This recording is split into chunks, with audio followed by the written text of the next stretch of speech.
माझ्या बालमित्रांनो, माझे नाव योगेश दत्ता टोकोलाट.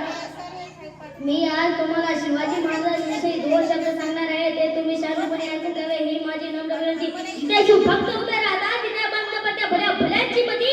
जिथे शुभभक्त उभे राहतात तिथे बंद पट्ट्या भल्या भल्यांची मती. अरे मरणाची कोणाला भीती, आदर्शांचे राजे शिवछत्रपती. अरे मरणाची कोणाला भीती, आदर्शांचे राजे शिवछत्रपती.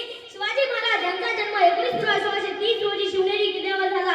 त्यांच्या आईचे नाव जिजामाता व त्यांच्या वडिलांचे नाव शहाजीराजे असे होते. जिजामाता शिवरायांना रामाच्या, कृष्णाच्या, भीमाच्या गोष्टी सांगत असे. जिजामाता यांनी शिवरायांवर खूप चांगले संस्कार केले होते. भवानी मातेचा लेक तो मराठ्यांचा राजा होता. भवानी मातेचा लेक तो मराठ्यांचा राजा होता. झुकला नाही कोणासमोर, झुकला जातो बाप होता. अरे झुकला नाही कोणासमोर, झुकला जातो बाप होता. शिवाजी महाराज यांनी मराठ्यांना लढाईचे शिक्षण दिले व त्यांच्या मदतीने शत्रूचा पराभव करून हिंदवी स्वराज्याची स्थापना केली. हिंदवी स्वराज्याची स्थापना केल्यावर ते थोर मुत्साही होते. कधी युक्तीने तर कधी शक्तीने त्यांनी आपले कार्य पार पाडले. 1974 मध्ये रायगड येथे त्यांचा राज्याभिषेक मोठ्या थाटात साजरा केला.